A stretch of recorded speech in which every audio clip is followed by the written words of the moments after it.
மனம் கடந்த நிலை என்பது துன்பமற்ற பரம ஆனந்தமான நிலை. எப்படின்னா நம்ம தூக்கத்தில் மனம் கடந்த நிலையில் மனமற்ற நிலையில தான் இருக்கிறோம். அப்போ ரொம்ப ஆழ்ந்த ஒரு உறக்கமாக இருக்கு. திருவள்ளுவர் சொல்லுவார், பிறப்பு இறப்பு பற்றி சொல்லும்போது திருவள்ளுவர் சொல்வதும் புத்தர் சொல்வதும் புரிஞ்சுக்கிட்டோம்னா நம்ம வாழ்க்கையை பற்றிய விஷயங்கள் மலர் தீர்வுகள் நமக்கு தேவைப்படாது. ஒன்று பார்த்தோன்னா உறங்குவது போலும் சாக்காடு, உறங்கி விழிப்பது போலும் பிறப்பு அப்படின்னும். தூங்குறது மாதிரி தான் இறப்பு இருக்கும். தூங்குறது நமக்கு ரொம்ப சுகமாக இருக்குன்னா இறப்பும் நமக்கு சுகம்தான். ஏன்னா நமக்கு துன்பமே வருவது மனதின் அடிப்படையாக வைத்து தான். மனதின் அடிப்படை கான்ஃப்ளிக்ட் ரெசிஸ்டன்ஸ், இந்த ரெண்டு வார்த்தை ரொம்ப பெருசாக நீங்கள் மனதை ஆணவம் கண்மம் மாயை என்னென்னவோ சொல்கிறாங்க. அதை ரொம்ப வியாக்கியானங்கள், சிந்தனைகள், கர்மாவை பற்றிய தகவல்கள், ஆத்மீகத்தை பற்றி தகவல்கள்லாம் ரொம்ப நம்ம எடுக்க வேண்டிய அவசியமே இல்லை. ஏன் அப்படின்னா ரெண்டே வார்த்தை தான். இங்கிலீஷில் ரெசிஸ்டன்ஸ்னு சொல்லலாம், இல்லாட்டி கான்ஃப்ளிக்ட்னு சொல்லலாம். அதே ஒரே வார்த்தைக்கான மீனிங். தமிழில் முரண்கள், இயற்கையினுடைய ஓட்டத்திலிருந்து முரண்படுதல். அப்போ தூக்கம் ரொம்ப சுகமாக இருக்கிற மாதிரி உறங்குவது போலும் சாக்காடு. இறப்பு எப்படி இருக்கும்னா தூங்குற மாதிரி தான் இருக்கும். உறங்கி விழிப்பது போலும் பிறப்பு அப்படின்னு தூங்கி எந்திரிக்கும் போது நினைவு வருது நான் அப்படின்னு நினைக்கிறேன். புத்தர் என்ன சொல்றாருன்னா, உள்ளே போகும் மூச்சு பிறப்பு, வெளியே வரும் மூச்சு இறப்பு அப்படின்றார். யாருக்கு பிறப்பு இருக்கிறது என்றால் 38 மனநிலைகள் இருப்பவர்களுக்கு பிறப்பு இருக்கிறது. 38 மனநிலைகள் இல்லாதவர்களுக்கு பிறப்பும் இல்லை இறப்பும் இல்லை. 38 மனநிலைகள் என்பது எல்லாமே கான்ஃப்ளிக்ட்ஸ் தான், முரண்கள் தான், மன முரண்கள். என்னை விட அவன் சிறந்தனாக இருக்கிறான் என்ற ஒரு முரண், எனக்கு தகுதி இல்லை என்கின்ற ஒரு முரண். யாரை விடையும் யாரும் சிறந்தவனாக இருக்க முடியாது. முதல்ல ஹாலி தேவைப்படுபவர்கள். எனக்கு எந்த தகுதியும் இல்லை என்பது லார்ஜ் கெப்பாசிட்டி. அது இரண்டுமே இயற்கைக்கு எதிரானது. இந்த இயற்கையில் மற்றவங்களை பார்க்கறதுக்கு நம்மளை அனுப்பலை, நம்மளை பார்ப்பதுக்கு தான் அனுப்பியிருக்கு. அது தெரிஞ்சுக்கிட்டா ஹாலி தேவைப்படாது. என்னை அனுப்பிவிட்ட பிறகு, நான் அனுப்பிட்டேன், இந்த பிரபஞ்சம் அனுப்பிட்ட பிறகு பிரபஞ்சத்துக்கு நம்மளை நல்லா தெரியும், நம்ம கெப்பாசிட்டி என்னன்னு தெரியும். அதனால அதை புரிஞ்சிச்சுன்னா அந்த லார்ஜும் தேவைப்படாது.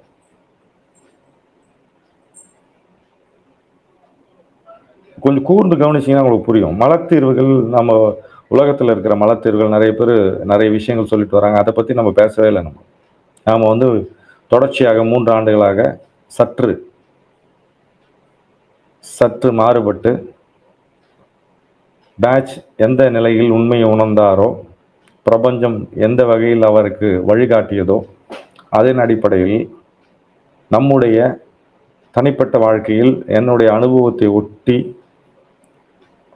பேட்சுடைய அனுபவம், என்னுடைய அனுபவம், பிரபஞ்சத்தினுடைய ஓட்டனுடைய ஒட்டுமொத்த ஒரு கலவையாக கொடுத்துட்டு வரோம்.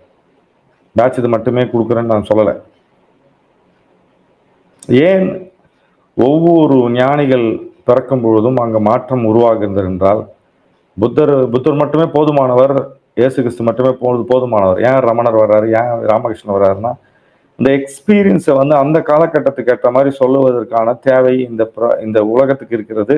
அதற்காக பிரபஞ்சம் பிரத்யேகமாக சில நபர்களை தேர்ந்தெடுத்து அனுப்புகிறது.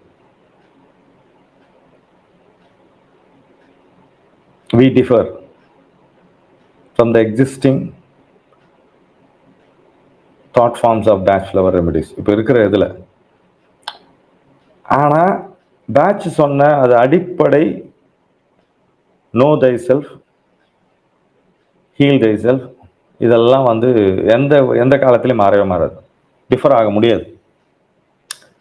இந்த ஹீல் தை செல்ஃபும் நோ தை செல்ஃபும் கரெக்டாக புரிஞ்சு யார் ஒருத்தர் பேட்ச் ஃப்ளவர் ரெமடியை படிக்கிறவங்க இல்லை சொல்லிக் கொடுக்குறவங்க அந்த ஹீல் தை செல்ஃபை மட்டுமே சரியாக புரிஞ்சுட்டாங்கன்னா நான் மிகப்பெரிய ஃப்ளவர் ரெமடி எக்ஸ்பர்ட்னு சொல்லவே முடியாது. Heal thy self. அது உங்களை நீங்களே குணப்படுத்திக் கொள்ளுங்கள். அப்படிதான் பேட்சோட தாரக மந்திரம். Knowing thy self and healing thy self. அவ்வளோதான். இப்போ சமீபத்தில் ஒரு இதில் சொன்னேன், நோயிங் யுவர் செல்ஃப். உங்களை தெரிந்து கொண்டால் நீங்கள் பிரச்சனையை சரி பண்ணிக்குவீங்க.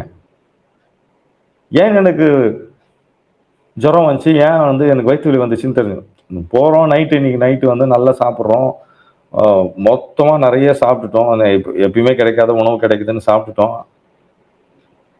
நைட்டு 1 மணி 2 மணிக்கு மிகுந்த உடல் தொந்தரவு கொடுக்குது. அந்த உணவு உடலுக்கு தொந்தரவு கொடுக்குது. உடலுக்கு வலிவு கொடுக்கறது அளவில் இருந்தால் அது ஒன்றும் பிரச்சனை இல்லை. சமநிலையில் இருந்தால் ஒன்றும் பிரச்சனை இல்லை. அது மாறுபடும் பொழுது அது ஒரு பெரிய துன்பத்தை தருது. அப்போ உட்காந்து யோசனை பண்ணுறோம், என்னடா பண்ணோம் நம்ம பாடி. அந்த நோ தை செல்ஃப்ன்றது தான். அதிகமாக சாப்பிட்டேன், அப்போ என்ன பண்ணுறேன்னா அடுத்த கட்ட அதிகமாக சாப்பிட்டது என்னோட தப்பு.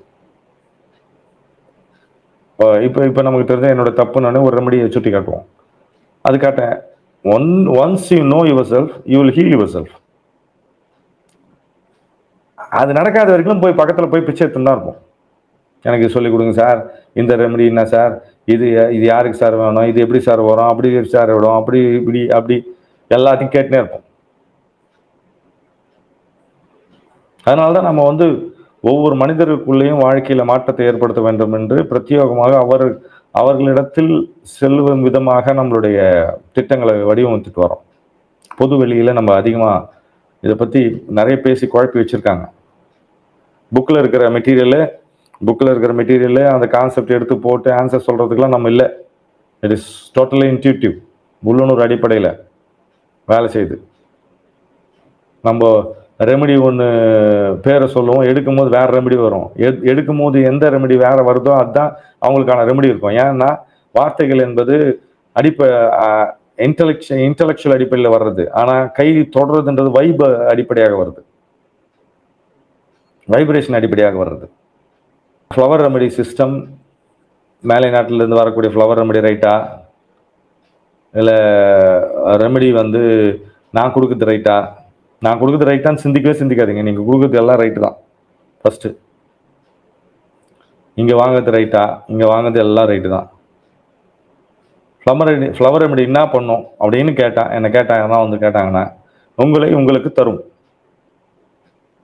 வேலை தருமா, ஒய்ஃப் சரியாக வாங்க, ஹஸ்பண்ட் சரியாக வாங்கலாம், பசங்க சரியாக வாங்கலாம், அதெல்லாம் எங்கிட்ட கேட்கக்கூடாது, தேவையும் இல்லை. அதுக்கான தீர்வுகளை நம்ம நிறைய கொடுத்தாச்சு. உங்களுக்கு தரும்.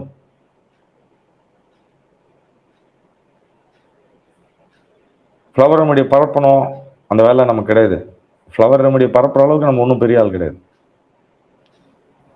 பர்வீன் சாப்பிட்ணும் அவங்க. நான் அங்கே போய் படிச்சுட்டு வந்துட்டேன், எனக்கு ரொம்ப தெரியும். அவங்கெல்லாம் போய் ஹீல் தை செல்ஃப் படிக்கணும். பேட்ச் ஃப்ளவர் எக்ஸ்பர்ட்னு பேட்ச் எங்கேயுமே உருவாக்கல. அதனால தான் ஜெனரிக் சொல்லிட்டாங்க. இந்த மாதிரி கட்டமைப்பு உருவாக்கி அவருடைய கருத்துக்களை சுருக்குவாங்கன்னு தெரிஞ்சுதான் யார் வேணாலும் எப்படி வேணாலும் பயன்படுத்தலாம், யார் வேணாலும் தயாரிச்சுக்கலாம்னு சொல்லிட்டார். இப்போ நாம் என்ன சொல்றோம்னா, நீங்க எப்படி வேணாலும் எதை வேணாலும் பயன்படுத்திங்க, இந்த சேனல் இருக்கிற கருத்துக்களை எப்படி வேணாலும் பயன்படுத்திங்க, யூஸ் பண்ணிக்கங்க, எல்லாருக்கும் சொல்லுங்க. ஆனால் ஒரே ஒரு விஷயம் என்னன்னா, உங்களை நீங்க தெரிஞ்சுக்கிறதுக்கான வாய்ப்புகளை இந்த சேனல் மூலமாக ஏற்படுத்திங்க. அதுதான் இந்த சேனலோட ஒரு கருத்தா இருக்கு, நோக்கம் கூட கிடையாது, ஒரு கருத்து. இப்படி இந்த ரெமெடிஸ் சாப்பிடும் போது மனநிலைகள் மாறும். மனநிலை மாறிச்சு, மனநிலை இல்லைன்னா உங்களுக்கு அடையாளப்படுத்துவீர்கள், தெரிஞ்சு கொள்வீர்கள்ன்றது தான் நமக்கு மெயினான விஷயங்களா இருக்கு. அப்போ அதன் அடிப்படையில் அதிர்வு மாற்றங்கள் பிரபஞ்சத்தில் ஏற்பட்டு கொண்டே இருக்கிறது. க்ஷண நேரத்தில் ஒவ்வொரு க்ஷணத்துக்குள்ளே ஏற்பட்டு கொண்டே இருக்கிறது. பிரதானமான அதிர்வலைகள் என்பது ஒரு சில நேரங்களில் நிகழ்வுகளை நடத்தி செல்லும். அதிர்வலைகள் மாறிக்கொண்டே இருக்கும். அந்த பிரபஞ்சத்துக்குன்னு ஒரு ஓட்டம் இருக்கும். அந்த ஓட்டத்துக்கு ஏற்றவாறு தான் நம்மளுடைய வாழ்க்கை இருக்கும். ஒரு முக்கியமான ஒரு குறிப்பு நீங்கள் இன்னைக்கு தெரிஞ்சு கொள்ள வேண்டியது என்னன்னா, எல்லாருக்கும் உங்களுக்கு தெரியும், நம்ம வாழ்க்கை என்பதே சமநிலைக்கான ஒரு இயற்கை கொடுக்கக்கூடிய ஒரு வாய்ப்பு. போன பிறவிலையோ இல்லாட்டி பிறவி இருக்குது, இல்லைன்னா இல்லை. எண்ணங்களுடைய சமநிலை தான் நம்மளுடைய வாழ்க்கையாகவே இருக்கும். தொகுப்பா நீங்கள் இன்னைக்கு உங்கள் வாழ்க்கை என்பது கடந்த கால எண்ணங்களின் தொகுப்பினுடைய சமநிலை. இப்போ சமநிலைன்ற வார்த்தை வந்து கொஞ்ச காலத்துக்கு நிறைய பயன்படுத்துகிற மாதிரி இருக்கும். இப்போ பிரபஞ்சம் எப்பயுமே இயங்கி கொண்டு இருக்கிறது, எப்பயுமே இருக்கக்கூடியது. இந்த உலகம் ஒரு கால வரையத்துக்குள்ள இயங்கும், மறையும், தோன்றும், வியாபித்து இருக்கும். இந்த மாதிரி இப்போ உலகத்தில் நடக்கிற நிகழ்வுகள்லாம் பார்த்தீங்கன்னா சமநிலையை நோக்கிய ஒரு it is not a cos, அதாவது செயல் கிடையாது. இப்போ இங்கே நடக்கிற போரோ, இயற்கை சீற்றங்களோ, நம்ம வாழ்க்கையில் ஏற்படக்கூடிய ஒரு பொருளாதார இழப்போ, இல்லாட்டி நம்ம வாழ்க்கையில் ஏற்படக்கூடிய ஒரு துன்பங்களோ, ஒரு நோயோ, எல்லாமே சமநிலைக்கான முயற்சி. இயற்கை சமநிலை பண்ணுது. ஒன்றும் இல்லை, ஒரு இடத்துல பூகம்பம் வருது. அதுக்கு முன்னாடி என்ன பண்ணியிருக்காங்கன்னா, ஒரு இடத்துல மிகப்பெரிய அணு ஆயுதத்தை டெஸ்ட் பண்ணியிருக்காங்க. டெஸ்ட் பண்ணதனோட விளைவு ஒரு எர்த்தில், அதாவது நிலத்தில் வந்து மிகப்பெரிய ஒரு ஸ்பேஸ் உருவாயிடுச்சு, காலி உருவாயிடுச்சு. ஒரு இடத்துல காலி உருவாயிடுச்சு. இப்போ ஒரு இடத்துல ஒரு பள்ளம் நோண்டி இருக்கோம் அப்படின்னா, தண்ணி ஓடுதுன்னா அந்த பள்ளத்தில் தண்ணியை நிறைச்சிட்டு தான் மேலே போகும். சமநிலை பண்ணும் அந்த ஃப்ளோ. அந்த மாதிரி ஒரு அணு ஆயுதத்தை வந்து தயாரிக்கும் பொழுது, இல்லாட்டி அணு ஆயுதத்தை டெஸ்ட் பண்ணும் போது, நிலத்தில் பண்ணும்போது அங்கே பெரிய காலி இடம் உருவாகும் போது இயற்கையினுடைய ஓட்டம் சுழன்று கொண்டே இருக்கிற அந்த நில உலகமாகிறது அந்த இடத்த கேப்பை ஃபில் பண்ணும் போது, சாதாரணமாக நம்ம வீட்டிலே நோண்டும் போதே நமக்கு சத்தம் வருது. அது ஒரு பூகம்பமாக ஏற்பட்டு பக்கத்தில் இருக்கிற இடத்தெல்லாம் நிறைவு பண்ணுது. இந்த பூகம்பம் வர்றதுக்கான காரணமோ, அங்கே மக்கள் அழிவதற்கான காரணமோ இயற்கை சீற்றம் அல்ல. இயற்கை சீற்றம் என்ற வார்த்தையே தப்பு. இயற்கை சீரவே சீராது. சின்ன பள்ளமா போட்டோம்னா தண்ணி ஓடும் போது சத்தம் கம்மியாக இருக்கும். ஒரு 5 அடி தளம் போட்டோம்னா தண்ணி கீழே விழும்போது சத்தம் அதிகமாக இருக்கும். நம்ம ஏற்படுத்தின தாக்கத்தின் காரணமாக அதை சமநிலை பண்ணும்போது அதற்கான விளைவுகளை ஏற்படுத்துகிறது. அப்போ இன்னைக்கு இதிலிருந்து நமக்கு நடக்கக்கூடிய எல்லா நிகழ்வுகளும் இயற்கையினோட சமநிலை. அதை புரிந்து கொண்டால், சமநிலை என்ற வார்த்தை இந்த ஈக்வானிமிட்டி இல்லாட்டி மிடில் பாத் இல்லாட்டி ஒரு ஈக்குவலிங் அந்த சமநிலையை எடுத்துட்டு வர்றதுக்கான முயற்சிகளை பண்ணும்போது நம்ம வாழ்க்கையிலே கூட சமநிலை ஏற்படுத்துறதுக்கு அடுத்த கட்டத்து நகர்வுக்கு வந்து கொஞ்சம் டக்குன்னு ஒரு மாற்றம் உருவாகும். இப்போ அந்த அடிப்படையில் பார்க்கும்பொழுது உலகம் முழுவதும் அதிர்ச்சி உள்ளாக்கக்கூடிய நிறைய மனநிலைகள் உருவாகி கொண்டே வரும். அதான் சொன்னேன் இல்லையா, பள்ளம் அதிகமாக நோடும் போது மேலேருந்து விழக்கூடிய தண்ணீர் சத்தத்தோடு தான் விழும். அது வந்து அதனுடைய இயல்பு, நாம் பண்ணதனுடைய விளைவு. அப்போது வரக்கூடிய காலங்களில் ஸ்தாரபத்தலமுடைய மனநிலை வந்து பிரவாகமாக எல்லா இடத்துலையும் இருக்கும். அதுக்கு நம்மளுடைய மனநிலைக்கு சமநிலை உண்டாக்குவதற்கான முயற்சிகளில் நம்ம முதல்ல வந்து ஸ்டாராபத்தலம் கொடுத்துருப்போம். SRMSW அப்படின்ற காம்பினேஷனில்.